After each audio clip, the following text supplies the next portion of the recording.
l'opposition, la loi a été votée de justesse. La taxe carbone devrait s'appliquer à l'industrie, mais pas au transport ni aux agriculteurs. Une déclaration de Christine Lagarde, ministre de l'économie, suite au rejet du projet de loi par le Conseil constitutionnel. Un nouveau texte doit être présenté en Conseil des ministres le 20 janvier prochain. Donc, pas de hausse sur le gaz et le carburant au 1er janvier. 6 morts dans une fusillade en Finlande. Un homme a ouvert le feu ce matin dans une galerie commerciale à Espoo, près d'Helsinki. Le tireur présumé, Ibrahim Skoupoli, 43 ans d'origine kosovare, a tué par balle 4 employés, 3 hommes et une femme, et son ex-compagne avant de se donner la mort. La police finlandaise évoque la piste d'une vengeance sentimentale. À minuit, c'est l'Espagne qui prendra la présidence de l'Union européenne et au menu de sa présidence, le rapprochement entre les 27 et Cuba. Face à la dictature castriste, l'Union européenne suit depuis 1996 une politique concertée de fermeté. L'Espagne aimerait adopter une ligne plus souple, ne serait-ce que parce qu'elle entretient avec Cuba d'étroites relations économiques. Mais le volontarisme de Madrid n'est pas du goût de tout le monde. Reportage à Madrid, Ulrike Dessler, Antje Stahlschmidt. Il fait un froid de canard à Madrid, mais Alejandro s'y est habitué. En revanche, ce dissident cubain a du mal à accepter l'idée que son combat pour plus de démocratie et de liberté n'aura servi à rien. Un combat qui lui a valu 14 ans de prison dans son pays. À Cuba, si on se tait, on a droit à la formation et aux soins de santé. Ici, nous bénéficions des mêmes prestations, mais nous n'avons pas besoin de nous taire pour cela. Alejandro n'arrive plus à payer son loyer depuis que les autorités ont cessé de l'aider financièrement. Et dans une Espagne ravagée par la crise, il a peu de chances de trouver du travail. Début janvier, Madrid doit assurer la présidence de l'Union européenne. Une perspective qui inquiète cet écrivain cubain.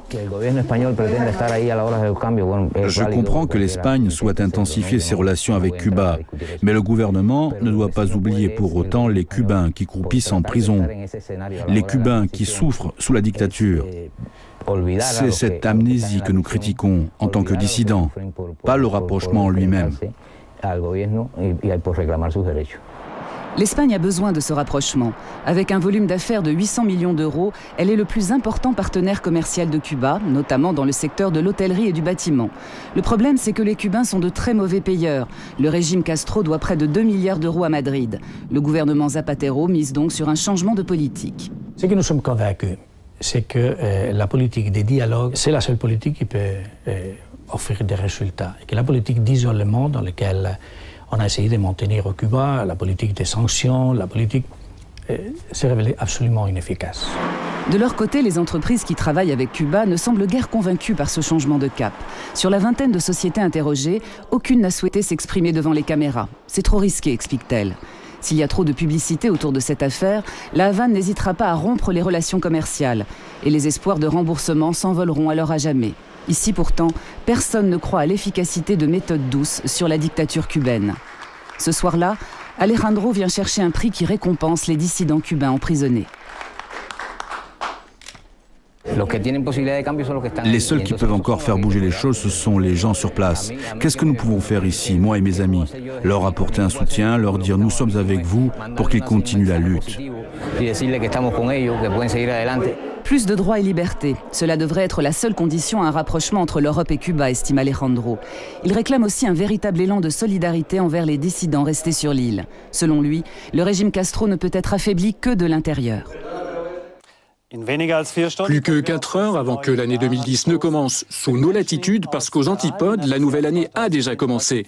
Down Under, comme on dit chez eux, les Australiens ont fait les choses en grand avec une méga teuf et un feu d'artifice géant sur le port de Sydney, suivi par 1,5 million de spectateurs éblouis. C'est la fin de ce journal qui sera aussi le dernier de cette année. Au nom de toute l'équipe d'Arte Info, bon réveillon et bon début d'année 2010. Demain, le premier journal de l'année démarre à 20h et j'aurai le plaisir de vous y retrouver. Et maintenant, champagne pour tout le monde et bonne nuit de Saint-Sylvestre. Bonsoir. Votre programme sur Arte. La ruée vers l'or de Chaplin à 20h50. Elle vous entraîne dans une version restaurée. À 22h également restauré, le Kid vous enrichit d'une émotion grande comme ça. 22h55, la fiesta à Cuba. On n'a pas trouvé plus foufou pour vous faire plaisir. Et quand minuit sonnera, vous serez sur Arte, bien sûr. Demain. Il n'y a aucune raison que j'ai peur de rester ici toute seule avec vous, n'est-ce pas? Ben non. Alors c'est parfait. Oui, parfait.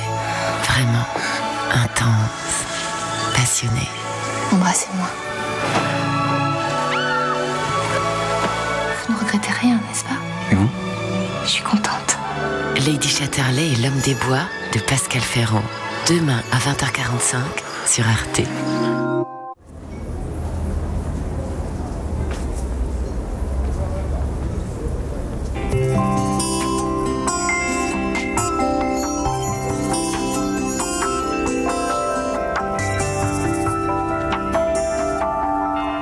Et maintenant, on se précipite sur une pépite cinématographique.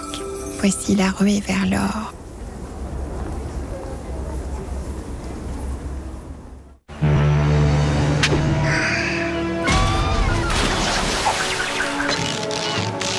Heureusement, la Maïf est là pour vous présenter votre film.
Dit James, le valet, qu'il allait avoir une invitée.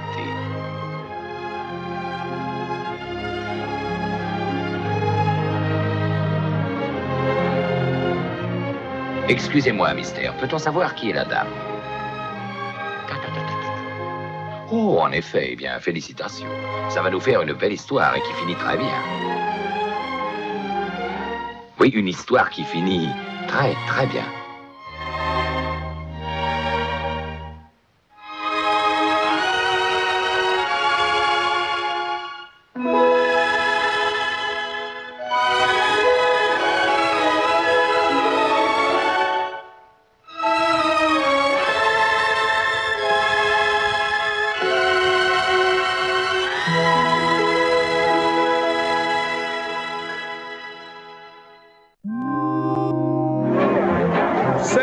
Et pour s'amuser des facéties de Charlie Chaplin en court-métrage, il y a un coffret DVD en vente sur arteboutique.com.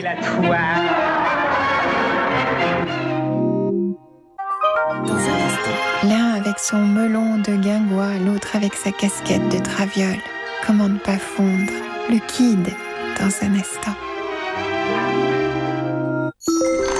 Samedi et dimanche.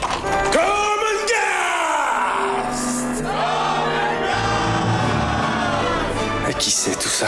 C'est à toi pour toujours, que tu le veuilles ou non. C'est pas pour toi. Retourne en enfer. Il est à nous. Je ne peux le tolérer. Le devoir héréditaire. Christopher Lee et Jonathan Rhys-Meyers dans Gormenghast, samedi et dimanche à 20h45 sur Arte. On a un gagnant au village. Je sais qui c'est. Ned Divine. Quand l'inspecteur du loto viendra au village, vous direz que Ned Divine est vivant et se porte à merveille. Ned Divine, vous le connaissez? Je le connais. Et je sais que si on partage le magot, Ned reposera en paix. Alors, si c'est pour les bonnes causes, autant se fier aux vieilles canailles. Lundi à 20h45 sur Arte.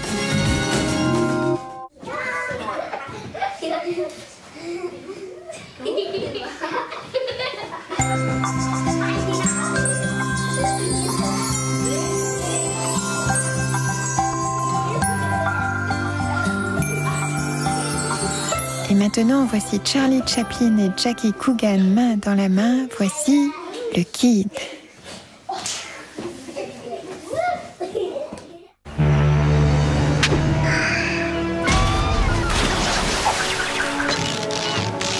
Heureusement, la Maïf est là pour vous présenter votre film.